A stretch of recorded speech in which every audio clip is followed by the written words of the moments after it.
Hi friends, welcome to Usha fun foods.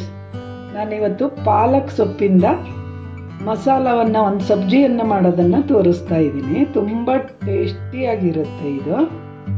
ಅದಕ್ಕೆ ಹೆಚ್ಚಿಟ್ಕೊಂಡಿರೋ ಪಾಲಕ್ ಸೊಪ್ಪು ತೊಗೊಂಡಿದ್ದೀನಿ, ಸ್ವಲ್ಪ ಕಾಯಿ ತುರಿಯನ್ನು ತಗೊಂಡಿದ್ದೀನಿ, ಟೊಮೆಟೊ, ಈರುಳ್ಳಿ, ಬೆಳ್ಳುಳ್ಳಿ, ಶುಂಠಿ, ಹಸಿಮೆಣಸಿನ್ಕಾಯಿ ಮತ್ತು ನಿಂಬೆಹಣ್ಣನ್ನು ತೊಗೊಂಡಿದ್ದೀನಿ. ಮಾಡೋದು ಹೆಂಗೆ ಅಂತ ತೋರಿಸ್ತೀನಿ. ಈಗ ಈ ಪಾತ್ರೆಗೆ ಒಂದು ಸ್ವಲ್ಪ ಶೇಂಗಾ ಬೀಜವನ್ನು ಹಾಕ್ಕೋತಾ ಇದ್ದೀನಿ. ಇದನ್ನು ಹುರ್ಕೋಬೇಕು.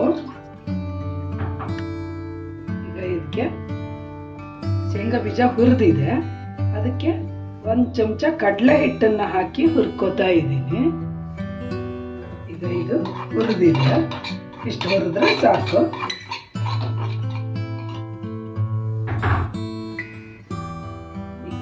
ಇನ್ನೊಂದು ಬಾಣಲೆಯನ್ನು ತಗೊಂಡಿದ್ದೀನಿ, ಅದಕ್ಕೆ ಸ್ವಲ್ಪ ಎಣ್ಣೆನ ಹಾಕ್ಕೋತಾ ಇದ್ದೀನಿ. ಒಂದು ಚಮಚ ಜೀರಿಗೆನ ಹಾಕ್ತಾ ಇದ್ದೀನಿ.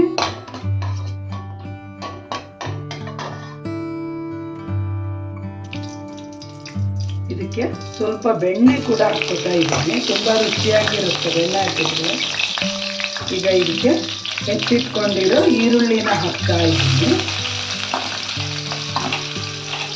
ಹಸಿಮೆಣಸಿನ್ಕಾಯಿ ಹಾಕ್ತಾ ಇದ್ದೀನಿ, ಮತ್ತು ಸ್ವಲ್ಪ ಬೆಳ್ಳುಳ್ಳಿ, ಆಮೇಲೆ ಶುಂಠಿ ಚೂರು ಮಾಡ್ಕೊಂಡಿರೋದನ್ನು ಹಾಕ್ತಾ ಇದ್ದೀನಿ.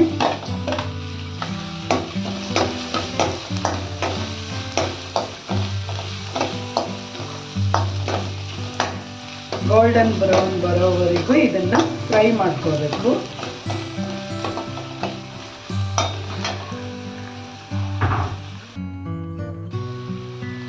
ಇದು ಹುರಿಯೋ ತನಕ ಈಗ ಕಡಲೆ ಹಿಟ್ಟು ಮತ್ತು ಶೇಂಗಾವನ್ನು ಹುರಿದಿಟ್ಕೊಂಡಿದ್ನಲ್ಲ, ಇದನ್ನು ಮಿಕ್ಸಿಗೆ ಹಾಕಿ ಪುಡಿ ಮಾಡ್ಕೊತೀನಿ. ಈಗ ಇದಕ್ಕೆ ಸ್ವಲ್ಪ ಕಸೂರಿ ಮೇಥಿಯನ್ನು ಹಾಕ್ತಾ ಇದ್ದೀನಿ.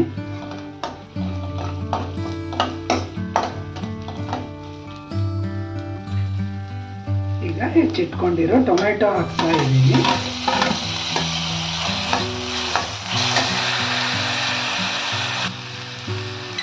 ಈಗ ಸ್ವಲ್ಪ ಉಪ್ಪನ್ನು ಹಾಕ್ತಾ ಇದ್ದೀನಿ.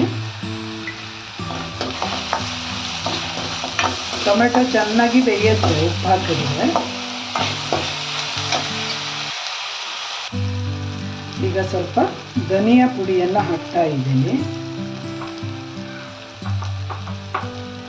ಸ್ವಲ್ಪ ಅರಿಶಿಣದ ಪುಡಿಯನ್ನು ಹಾಕ್ತಾ ಇದ್ದೀನಿ,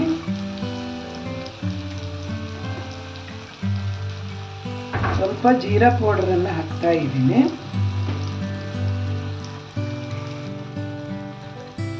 ಈಗ ಇದಕ್ಕೆ ಹೆಚ್ಚಿಟ್ಕೊಂಡಿರೋ ಪಾಲಕ್ ಸೊಪ್ಪನ್ನು ಹಾಕ್ತಾ ಇದ್ದೀನಿ. ಒಂದು ಕಟ್ಟು ಪಾಲಕ್ ಸೊಪ್ಪನ್ನು ತಗೊಂಡಿದ್ದೀನಿ.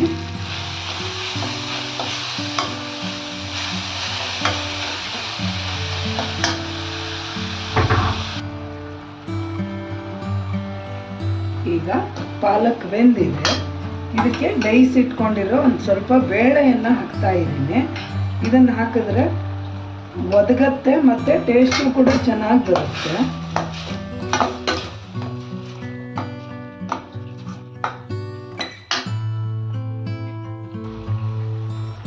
ಈಗ ಇದಕ್ಕೆ ನೀರು ಹಾಕ್ತಾ ಇದ್ದೀನಿ. ಸ್ವಲ್ಪ ನೀರು ಹಾಕಿ ಚೆನ್ನಾಗಿ ಕುದಿಸ್ಕೋಬೇಕು.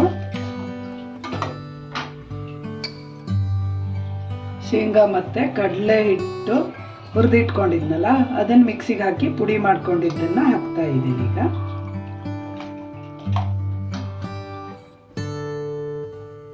ಸ್ವಲ್ಪ ಅಚ್ಕಾರದ ಪುಡಿಯನ್ನು ಹಾಕ್ತಾ ಇದ್ದೀನಿ. ಈಗ ಇದಕ್ಕೆ ಸ್ವಲ್ಪ ಬೆಲ್ಲ ಹಾಕ್ತಾ ಇದ್ದೀನಿ.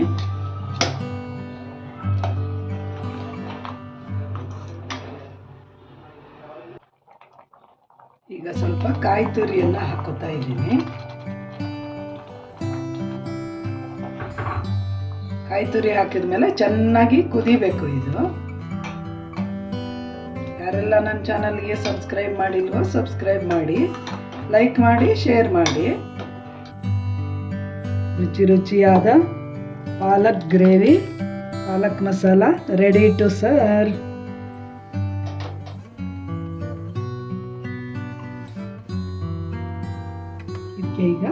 ಸ್ವಲ್ಪ ನಿಂಬೆಹಣ್ಣನ್ನು ಹಿಂಡ್ತಾ ಇದ್ದೀನಿ. ನಿಂಬೆ ರಸ ಹಾಕಿದ್ರೆ ಒಳ್ಳೆ ಟೇಸ್ಟ್ ಬರುತ್ತೆ.